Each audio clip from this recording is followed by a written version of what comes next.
دنیا سے رخصت ہو گئی. حضور صلی اللہ علیہ وسلم کا خاص پیار. میں آپ کو ایک بات عرض کروں، انہوں نے وہ ساری تکلیفیں حضور کے ساتھ اٹھائیں جو دین کے رستے میں نبی پاک کو آئی تھی، وہ ساری. ہمارے ہاں اب ایک بیماری ہے، بیٹی سے بات نہ کرو ٹینشن لیتی ہے، اماں کو نہ بتانا پریشان ہو جائے گی، فلانے سے نہ بات کرنا. کیوں؟ حقیقتوں کا سامنا کرنا چاہیے. کیا مطلب ہے اس کا؟ حقیقت اور ہوتی ہے، ٹینشن اور ہوتی. اب حقیقت کا سامنا کریں، حقیقت بچوں کو سکھائیں، بچوں کو وہاں لائیں کہ وہ حقیقت کے عادی بنیں. حضور حقائق بتاتے، حقائق. بخاری مسلم میں مشکات میں حدیث ہے، حضرت عائشہ صدیقہ رضی اللہ تعالیٰ عنہ ام المومنین فرماتی ہیں حضور نے وصال سے کچھ دن پہلے حضرت فاطمہ کو بلایا اور فرماتی ہیں قربان جاؤں حضرت فاطمہ چلتی بھی اس طرح تھی جو حضور کا طریقہ تھا، بولنا بھی اسی طرح کا تھا جو نبی پاک کا بولنا تھا، رفتار میں گفتار میں حضور کے مشابہت. وہ تشریف لائیں، حضور نے قریب بٹھایا اور کان میں راز کی بات کی. اس کا مطلب ہے کچھ باتیں بیٹیوں سے بھی راز کی کر لینی چاہیے. بھائی آپ غور کریں گے اور سمجھیں گے کہ بیٹی سے بھی کبھی کوئی راز کی بات کر لیں. حضور نے بلایا اور پھر کان میں کو بات کی، کان میں نبی پاک صلی اللہ علیہ وسلم نے، تو حضرت فاطمہ رونے لگی. پھر حضور نے کان میں کو بات کی تو مسکرانے لگی. حضور تشریف لے گئے. سیدہ عائشہ صدیقہ رضی اللہ تعالی عنہ فرماتی ہیں میں نے حضرت فاطمہ الزہرا سے کہا کہ فاطمہ کیا کہا حضور نے؟ تو فرمانے لگی میرا اور میرے نبی پاک کا راز ہے، آپ کو میں کیوں بتاؤں؟ تو حضرت سیدہ عائشہ صدیقہ کہتی ہیں میں خاموش ہو گئی. کچھ دنوں کے بعد حضور کا وصال ہو گیا. سرکار نے وصال فرمایا تو کچھ دن گزرے تو میں نے کہا فاطمہ میرا تم پر حق ہے، میں تمہاری ماں ہوں، میرا حق ہے. اس حق کی وجہ سے میں کہتی ہوں مجھے وہ بتا دو وہ کیا بات تھی کہ پہلے تم روئی پھر تم ہنسی. تو میں نے کہا حقیقتوں سے آگاہ کریں. نبی پاک صلی اللہ علیہ وسلم کی شہزادی فرمانے لگی اماں جی حضور نے میرے کان میں کہا تھا کہ فاطمہ ہر رمضان میں جبریل امین ایک قرآن پاک مجھے سناتے تھے، ایک میں انہیں سناتا تھا. اس سال جبریل نے 2 سنائے ہیں. فاطمہ مجھے لگتا ہے تیرے باپ کے جانے کا وقت آ گیا ہے، اب میری رخصتی ہے. مصیبت آئے تو صبر کرنا، مشکل پڑے تو حوصلہ کرنا، اپنے آپ کو اپنے رب کریم کے سپرد رکھنا. کہتی ہیں جب یہ بات حضور نے بیان کی تو میں رو پڑی. اور پھر نبی پاک نے میرے کان میں کہا فاطمہ میرے بعد جو سب سے پہلے مجھے آ کے ملے گی نا وہ تم ہی ہو، اور یہ بھی یاد رکھنا تم جنتی عورتوں کی سردار ہو. فرماتی ہیں یہ بات سنی تو میں مسکرا دی. 6 ماہ گزرے حضور کے بعد تو سیدہ فاطمہ کا وصال ہو گیا. صرف 6 ماہ، پورا سال نہیں، 6 ماہ گزرے. حضرت فاطمہ الزہرا رضی اللہ تعالیٰ عنہ کے بارے میں سیدہ عائشہ صدیقہ کہتی ہیں ایک بات میں نے حضرت فاطمہ میں جو سب سے بڑھ کے دیکھی، جتنی باتیں میں عرض کر رہا ہوں نا یہ ساری ہم نے اپنے گھروں میں اپنی بیٹیوں کو سکھانی ہے. ان کو حقیقت سے آشنا کریں. حقیقت سے یہ چھپانا اور یہ کہنا ہو یہ فلانا بچہ ڈر جائے گا، یہ گھبرا جائے، وہ پھر ساری زندگی ڈرے گا. بچوں کو بزدل نہ بنائیں، ان کو سکھائیں کہ آپ نے آنے والی مشکلات کا مقابلہ کیسے کرنا ہے. ایک بات خاص کر کے مسند ابو یعلا میں سیدہ طیبہ طاہرہ حضرت عائشہ صدیقہ رضی اللہ تعالیٰ عنہ فرماتی ہیں میں نے نبی پاک علیہ السلام کے بعد جس کو سب سے زیادہ اور سب سے بڑھ کر سچ بولتے دیکھا ہے وہ سیدہ فاطمہ الزہرا ہیں. میں نے کبھی ان کی زبان سے جھوٹ نہیں سنا. خدا را ماؤں کو میرا یہ پیغام دیں، ان سے کہیں بچوں کو سچ بولنا سکھائیں. والد سے میری گزارش ہے بچوں کے سامنے کوئی بہانہ نہ کریں.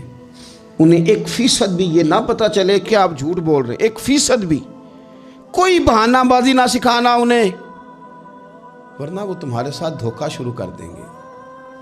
وہ کالج نہیں جائیں گے پر تمہیں کہیں گے میں گیا تھا. وہ سکول نہیں جائیں گے اور تمہیں کہیں گے میں گیا تھا. وہ تمہارے ساتھ دھوکہ کریں گے. وہ تمہاری دولت غلط جگہ استعمال کریں گے. ان کے سامنے کوئی جھوٹ نہ بولنا، کوئی بہانہ نہ کرنا، ورنہ تمہیں پتہ ہی نہیں چلے گا ماحول کتنا خراب ہو گیا. عدم اعتماد گھروں میں خاندانوں میں آئے گا، تباہی اتر جائے گی. خبردار بچوں کے سامنے کبھی بھی انہیں سچ کی عادت ڈالے. حضرت عائشہ کہتی ہیں میں نے سیدہ فاطمہ سے بڑا کسی کو سچا، اس کا نتیجہ نکلا نا کہ امام حسن سے بڑا سچا کوئی نہیں، امام حسین سے بڑا سچا کوئی نہیں. سیدہ زینب سے بڑا سچا بھی. پھر سچ آگے منتقل ہوا. ایک حدیث برسبیل تذکرہ ابو داؤد شریف میں موجود ہے. حضرت عبداللہ ابن عامر رضی اللہ تعالیٰ عنہ فرماتے ہیں میں چھوٹا سا تھا, نبی پاک صلی اللہ علیہ وسلم ہمارے گھر تشریف لائے تو میری ماں نے مجھے کہا, چھوٹا سا تھا, مائیں کہتی ہے نا بیٹے یہ دیکھو میں چیز دیتی ہوں ادھر آؤ, حالانکہ کئی دفعہ مٹھی خالی ہوتی. تو میری اماں نے مجھے کہا بیٹے ادھر آؤ میں کچھ چیز دیتی ہوں. کہتے ہیں جب میری ماں نے یہ کہا تو حضور فرمانے لگے کچھ دینے لگی ہو؟ کہنے لگی ہاں یا رسول اللہ میرے پاس کھجوریں ہیں. چھوٹے بچے کے ساتھ ماں بات کر رہی ہے. تو حضور فرمانے لگے اگر تمہارے ہاتھ میں کھجوریں ہیں تو پھر تو ٹھیک ہے, اور اگر نہ ہوتی تو تمہارے ذمے ایک جھوٹ لکھ دیا جاتا. یہ نہیں تم کہہ سکتے وہ تو بچہ ہی تھا. بچے سے کنایا توریہ بعضوں کا جائز رکھا ہے, کر دیتے ہیں, ہو جاتا ہے, یہاں تک تو ٹھیک ہے. لیکن اس کے ساتھ جھوٹ بول دینا کہ میں فلاں چیز میرے پاس ہے دینے لگا ہوں, یہ درست نہیں ہے. بھائی خدا را سچ کا مزاج اگر گھروں میں آئے نا, سچ کا مزاج, تو پھر بیٹے عبد القادر جیلانی غوث پاک جیسے بنا کرتے ہیں. اگر مزاج سچ والا آئے تو وہ طالب علم بن کے بھی کبھی جائیں تو کئی چوروں کی توبہ کرا کے مدرسے داخل ہوا کرتے ہیں. شرط یہ ہے کہ سچ کا مزاج اپنے گھر میں. دوسری بات یہ کہ حضرت فاطمہ الزہرا نے نا فطرتی زندگی جی کے ہمیں دکھائی. وہ گھر کے اندر جھاڑو دیتی تھیں, آٹا گوندتی تھیں, روٹیاں پکاتی تھیں, چکی پیستی تھیں, سنو میں کیا کہہ رہا ہوں, لیپا پوتی کرتی تھیں, بچوں کی سارے کام اپنے ہاتھوں سے کرتی تھیں, شوہر کی خدمت کرتی تھیں, اور پھر ساری رات مصلے پہ بھی بیٹھتی تھیں. سارے کام سیدہ فاطمہ. حضرت اسماء بنت ابی بکر صدیق حضرت صدیق اکبر کی بیٹی ہیں, امیر باپ کی بیٹی ہیں. لیکن حضرت زبیر بن عوام حضور کی پھوپھی کے بیٹے کے ساتھ نکاح ہوا تو کہتی ہیں ان کے گھر میں کوئی خادم نہیں تھا, میں سارے کام کرتی تھی, میں ان کے گھر کے کام بھی کرتی تھی, میں کنویں سے پانی بھر کے بھی لاتی تھی. حضرت یہ آپ کو بخاری میں حدیث ملے گی, حضرت اسماء بنت ابی بکر صدیق فرماتی ہیں کہ انہوں نے اونٹ رکھا ہوا تھا اور ملازم کوئی نہیں تھا, خادم اور غلام کوئی نہیں تھا, تو میں ان کے اونٹ کو چارہ بھی ڈالتی تھی, میں سارے کام کرتی تھی. بیٹی گھر کے کام کرنے سے بھی کبھی کمزور ہوتی ہے. آج کل وہ لبرل ہے نا, موم بتی مافیا, وہ پوچھتا ہے جی کہاں لکھا ہے بی بی گھر کے کام کرے, گھر کس کا ہے؟ ویسے تو وہ کہہ رہی ہے میں کسی کی مداخلت بھی پسند نہیں کرتی, میرے گھر میں آ کے نند بات نہ کرے. تب تو وہ کہہ رہی ہے کہ میرے گھر میں مداخلت بھی کوئی نہ کرے, اور جب کام کرنے کی باری آئی ہے تو کہتے ہیں کس حدیث میں لکھا ہے؟ بالکل نہیں کسی حدیث میں لکھا, اس میں کوئی شک نہیں. لیکن یہ ضرور لکھا ہے کہ مدینے والے کی صاحبزادی اپنے گھر کے کام کرتی تھی. یہ ضرور لکھا ہے کہ صدیق اکبر کی وہ صاحبزادی کہ جن کو نبی پاک صلی اللہ علیہ وسلم کی غار ثور میں روٹی پہنچانے کا شرف حاصل ہے, وہ گھر کے سارے کام کرتی, اپنے خامند کے جانوروں کی بھی خدمت کرتی تھی. یہ ضرور لکھا ہے, یہ سیرت اپنائیں. پھر حضرت فاطمہ رضی اللہ تعالیٰ عنہ نے نا 3 سال قید بھی کاٹی ہے شیب ابی طالب میں حضور کے ساتھ, پتے کھا کے بھی گزارا کیا. احد میں جنگ عروج پہ تھی تو حضور ساتھ لے کے گئے تھے حضرت فاطمہ کو.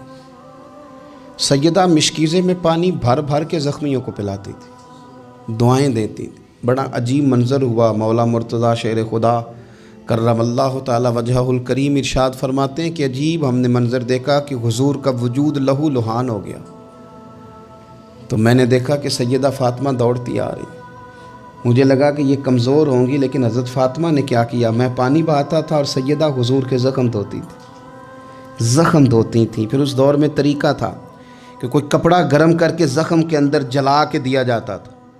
کہتے ہیں یہ بڑا مشکل کام تھا, پر میں نے سیدہ فاطمہ کا حوصلہ دیکھا, وہ جو حضور نے انہیں دیا تھا, جو نبی پاک نے تربیت کی تھی. انہوں نے خود کپڑا جلایا اور حضور کے زخم میں جب وہ دے رہی تھیں تو حضور تھوڑی تکلیف محسوس کرنے لگے, تو ان کی آنکھوں میں آنسو آئے. انہوں نے وہ ساری آزمائشیں, وہ سارے رنگ, وہ سارا کچھ حضور کے ساتھ دیکھا, غربتیں بھی حضور کے ساتھ کاٹیں. میں کیسے کہوں کہ آج کل ہمارا لاڈ صرف اتنا ہے کہ جی جو بچے مانگتے ہیں میں لا کے دیتا ہوں. یہ کوئی کمال ہے؟ یہ کوئی کمال ہے؟ یہ تو آپ نے الجھا دیا انہیں. آپ نے ان کو بگاڑنے میں اور محنت سے انہیں دور کرنے کے لیے آپ نے ظلم کیا ان کے ساتھ. جو مانگتے ہیں لا کے, یہ کوئی کام ہے کرنے والا؟ کرنے والا کام تو یہ تھا کہ بچوں کو کچھ نہ ملے تو انہیں صبر کرنا بھی آئے, انہیں کچھ نہ ملے تو انہیں اپنی زبان شکوے سے روکنی بھی آئے. حوصلہ اگر آپ دیکھیں نا، حضور فرماتے ہیں کسی باپ کا اپنی اولاد کے لیے سب سے اچھا تحفہ پتہ کیا ہے؟ یا رسول اللہ کیا ہے؟ فرمایا جس نے اپنی اولاد کو سب سے اچھا ادب سکھا دیا اس نے سب سے اچھا تحفہ دے دیا ہے۔ ان کو آداب زندگی سے آگاہ کریں، اچھا تحفہ ہو گیا ان کے لیے۔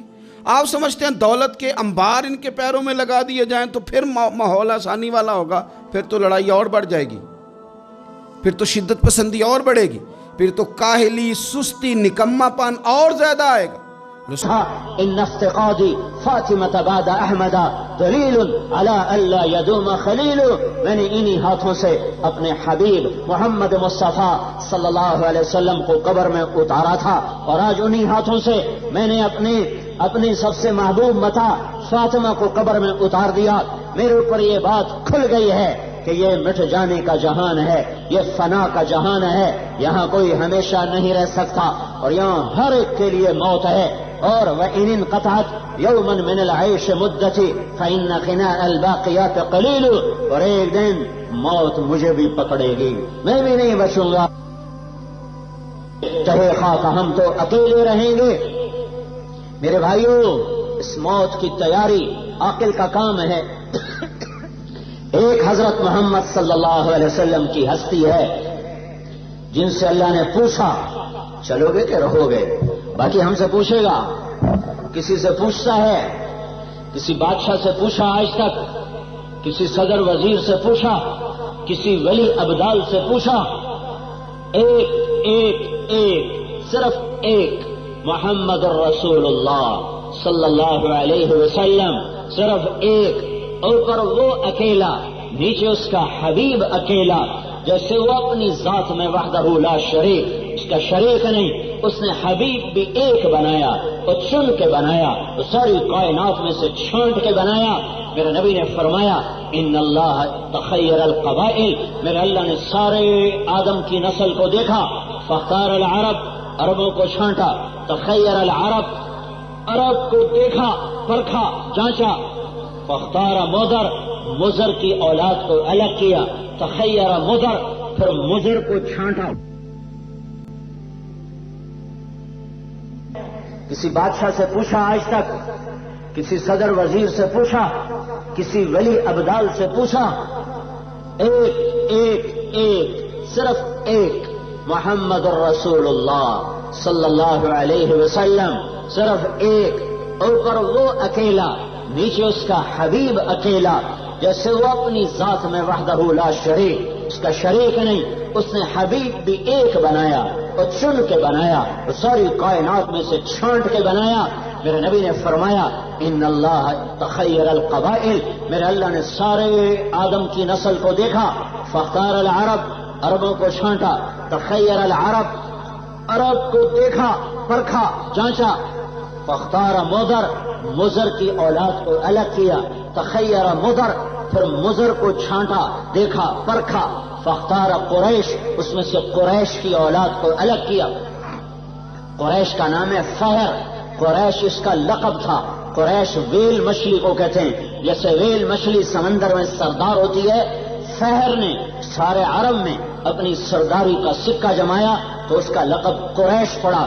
میرے نبی نے فرمایا پھر اللہ نے ساری قریش کی نسل کو جانچا، دیکھا، پرکھا، ٹٹولا، فاختار بنی ہاشم، اس میں سے ہاشم کی اولاد کو اللہ نے الگ کیا، پھر ہاشم کی ساری اولاد کو چھانٹا، پرکھا، دیکھا، فاختارنی، پھر اللہ نے میرا انتخاب کیا، انا خیرکم ابا و نفسا، نہ میرے جیسا کوئی عالی مرتبہ ہے، نہ میرے جیسا کوئی عالی شان ہے، نہ میرے جیسا کسی کا عالی نسب ہے، میں انسانی نسل میں سب سے اعلیٰ نسل کا ہوں۔ لقد جاءکم رسول من انفسکم، ہم نے ایک رسول بھیجا اے قبیلہ عرب جو تم میں سے ہے، یہ ہماری قرات ہے۔ اس لفظ کو ایک اور طرح بھی پڑھ سکتے ہیں، لقد جاءکم رسول من انفسکم، انفسکم، انفسکم، انفس کا کیا مطلب ہے کہ ایک رسول آ رہا ہے، اس جیسا عالی نسب کوئی دکھا دو، اس جیسا عالی خاندان کوئی دکھا دو، اس جیسا عالی صفات کوئی دکھا دو، اس جیسا عالی مرتبہ کوئی دکھا دو، ساری شرافتیں اس کے آگے آ کے جھک جاتی ہیں، ساری بلندیاں اس کے قدموں میں آ کر گر جاتی ہیں، ساری رفعتیں، ساری شوکتیں، ساری عزتیں اس کے قدموں میں آ کر بوسہ دیتی ہیں۔ یہ اس سے اونچا بلند و بالا، یہ من انفسکم ہے، یہ من انفسکم ہے، یہ خیرکم ابن و نفسن ہے، یہ محمد بن عبداللہ ہے، بن عبد المطلب، بن ہاشم، بن عبد مناف، بن قصی، بن کلاب، بن مرہ، بن کعب، بن لوی، بن غالب، بن فہر، بن مالک، بن نضر، بن کنانہ، بن خزیمہ، بن مدرکہ، بن الیاس، بن مضر،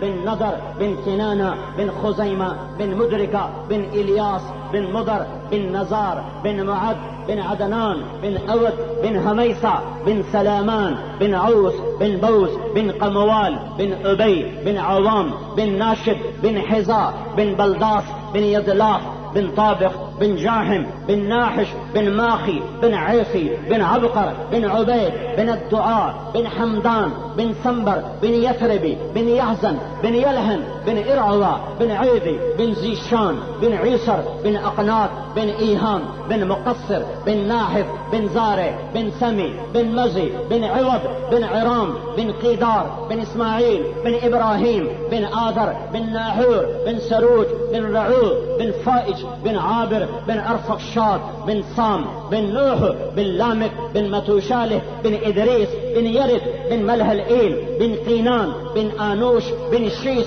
وبن آدم عليه الصلاة والسلام۔ محمد الرسول اللہ، ایک ہی حبیب، ایک ہی حبیب، ایک ہی حبیب ہے۔ اس کے سونے چاندی کے گھر بنا تھا، اس کے لیے جھنڈے والی گاڑیاں بنا تھا، اس کے آگے پیچھے ہوٹر لگا تھا۔ یہ کیا حبیب ہے جس کے ہاتھ میں جنت کی چابی پکڑائی؟ یہ کیا حبیب ہے جسے قاب قوسین کا مقام بخشا؟ 7 سمندر 7 آسمان سکڑ گئے، سدرۃ المنتہا سکڑ گیا، جس کی بلندیوں پرواز کے سامنے عرش بھی سکڑ گیا۔ لیکن یہ کیا ہو رہا ہے کہ آج تمہارا نبی پیٹ پہ 2 پتھر باندھ کے مسجد میں بیٹھا ہے اور اس کے چہرے کا رنگ پھیکا ہے، اور صحابہ کی جماعت آتی ہے، یا رسول اللہ ہمیں بھوک نے مار دیا، یہ دیکھیں ہم نے پیٹ پہ پتھر باندھے ہوئے، کرتے اٹھائے تو ہر صحابی کے پیٹ پہ 1 پتھر تھا۔ تمہارے نبی نے کرتا اٹھا کر کہا تمہارا 1 پتھر ہے، مجھے دیکھو میں نے بھوک کی شدت سے 2 پتھر باندھے ہوئے ہیں، میں تم سے زیادہ بھوکا ہوں۔ ایک رات میرا آپ کا نبی اما عائشہ کے پہلو میں لیٹا ہوا ہے، کبھی یوں کروٹ بدلے، کبھی یوں کروٹ بدلے، کبھی ادھر پہلو بدلے، کبھی ادھر پہلو بدلے، نیند نہیں آ رہی۔ حضرت عائشہ بھی پریشان ہیں، آج اللہ کا رسول کو کیا ہے؟ پھر ایک دم آپ اٹھے اور اپنے پیٹ کو 4 پائی کی جو لکڑی ہوتی جس کے ساتھ باندھ پھنسا ہوتا ہے، اپنے پیٹ کو یہاں رکھا اور پورا وجود نیچے لٹکا دیا، اور یوں اپنے پیٹ کے ساتھ لکڑی کو سختی کے ساتھ یوں اس کے ساتھ اس کو دھکا دیا پیٹ کی طرف، اس کو اور پیٹ کو ساتھ اس کو لگایا۔ تو پھر اما عائشہ بے قرار ہو کے اٹھ کے بیٹھ گئی، یا رسول اللہ کیا ہوا؟ آپ پھر یوں سیدھے ہوئے، عائشہ بھوک بڑی لگی ہے، نیند نہیں آ رہی ہے۔ ہاں ابھی 50 کھانے عمار کے دسترخوان پر تھے، تمہارا نبی 2 جہان کا نبی، جنت کا چابی والا نبی، شفاعت کبریٰ کا مالک نبی، مقام محمود کا نبی، عرش فرش پر جس کی نبوت کی گونج اور پکار ہو، جنات و انسان کا نبی، پتھر پہاڑ کا نبی، شفائے ہوائی آدی خاکی ناری نوری کا نبی، اور وہ لکڑی کے ساتھ ٹیک لگائے ہوئے ہے، ٹیک لگائے ہوئے ہے۔ محبوب بیوی اما عائشہ، یا رسول اللہ کیا ہوا؟ عائشہ بھوک لگی ہے۔ تو اما عائشہ رونے لگی، یا رسول اللہ آپ اللہ سے مانگ کیوں نہیں لیتے؟ تو میرا نبی پھر رو دیا، بھوک سے نہیں رویا، بھوک سے نہیں رویا۔ ہاں میرے نبی نے فرمایا تھا جب تم پہ صدمے آئیں تو میرے صدمے یاد کرنا، تمہارے اپنے غم چھوٹے پڑ جائیں گے۔ اپنے اوپر صدمہ آئے میرے غم یاد کرنا، تمہارے گھر والوں پر آئے میرے گھروں کو یاد کرنا، تمہاری اولاد پہ دکھ آئے میری اولاد کو یاد کرنا۔ تمہاری اولاد کوئی نیزے پہ چڑھے گا، اس کی ساری اولاد ہی نیزوں پہ چڑھ گئی تھی. ہاں پھر میرا نبی رویا، کہا عائشہ میں اللہ سے نہیں مانگوں گا، اسی بھوک میں جا کے اس سے ملاقات کر لوں گا، میں نہیں فراخی مانگوں گا. حالانکہ اسرافیل فرشتہ پورا تھال اٹھایا ہوا، ریشمی رومال سے ڈھکا ہوا، اور یوں آ کر اللہ کے نبی کے آگے مکہ کی بات بتا رہا ہوں پیش کیا، یا رسول اللہ آپ کے رب نے مجھے بھیجا ہے اور یہ کل کائنات کے خزانوں کی چابیاں ہیں، اور میرے رب نے کہا ہے میرے محبوب سے پوچھو وہ فقر والا نبی بننا چاہتا ہے کہ جھنڈے والا نبی بننا چاہتا ہے، وہ کر و فر چاہتا ہے یا تواضع عاجزی چاہتا ہے، وہ ہٹو بچو کے شور چاہتا ہے یا وہ فقیروں والی نبوت چاہتا ہے. تو میرے نبی نے کہا تھا نہیں نہیں نہیں، مجھے بادشاہی نہیں چاہیے، مجھے فقر والی نبوت چاہیے. ساری زندگی فقر میں گزار دی. کیا فقر؟ لفظ فقر بھی چھوٹا. ہر آدمی بڑھاپے میں 4 پیسے اکٹھے کر لیتا ہے، اولاد کے لیے 2-4 روپے جمع کر لیتا ہے. جس رات کی صبح میرے نبی نے دنیا سے جانا تھا وہ 12 ربیع الاول کا دن تھا اور 12 کی رات تھی اور 6 جون کی رات تھی اور 6 جون کا دن تھا اور 11 ہجری تھی.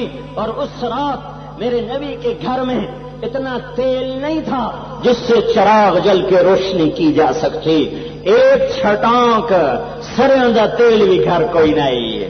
اما عائشہ پڑوس میں گئیں اور ایک پڑوسن عورت سے تیل ادھار مانگ کے لائیں کہ اللہ کا نبی بیمار ہے اور گھر میں تیل نہیں ہے، روشنی کرنے کے لیے تھوڑا سا تیل چاہیے. اور چند من جو کے بدلے میں ایک یہودی سے جو لیے تھے اور زرا رہن رکھوائی تھی کہ جو واپس کروں گا زرا تم سے لے لوں گا. اپنی زرا نہیں چھوڑوا سکے اور پیغام اجل آ گیا. 6 جون کی دوپہر تیز ہو گئی. جمعرات کو 29 سفر جنازہ پڑھایا. عصر سے پہلے جنت البقیع سے واپسی ہو رہی ہے. سر میں درد ہوا اور گھر آتے آتے تیز پھر بخار شروع ہو گیا. پھر بخار کی شدت اور آپ بے قرار نمازیں پڑھا رہے ہیں، سر پہ پٹی باندھتے ہیں، جاتے ہیں نماز پڑھاتے ہیں، عصر پر جاتے ہیں، سہارے پر جاتے ہیں اور پوچھتے ہیں کل کس کی باری ہے، کل کس بیگم کی باری ہے. تو اس سوال سے ساری بیویوں نے سمجھا کہ اللہ کا نبی چاہتا ہے کہ میں عائشہ کے پاس اپنے آخری دن گزاروں. تو ساری بیویوں نے متفقہ طور پر عرض کی یا رسول اللہ ہم اپنی باریاں چھوڑتی ہیں، آپ عائشہ کے گھر تشریف لے جائیں. تو آپ کا چہرہ خوشی سے کھل گیا اور آپ نے سب کا شکریہ ادا کیا. جاتے ہوئے بھی عدل کا دامن نہیں چھوڑا. ان کی اجازت سے آپ کی تمنا یہی تھی. آپ حضرت عائشہ کے گھر میں منتقل ہوئے. کوئی 1 ہفتے کے قریب اس گھر میں قیام ہے. 1 ہفتہ باقی ہے، صحابہ کی جماعت ملنے آتی ہے. آپ ان کو دیکھ کے رونے لگے اور فرمایا میرے جانے کا وقت قریب آ چکا ہے. میرے بعد جو امت آئے انہیں میرا سلام کہہ دینا. کوئی نبی جاتے ہوئے سلام نہیں پیش کر گیا. تمہارا نبی سلام کہہ گیا کہ میرے بعد جو میری امت آئے انہیں کہنا کہ تمہارا نبی تمہیں سلام کہہ گیا تھا.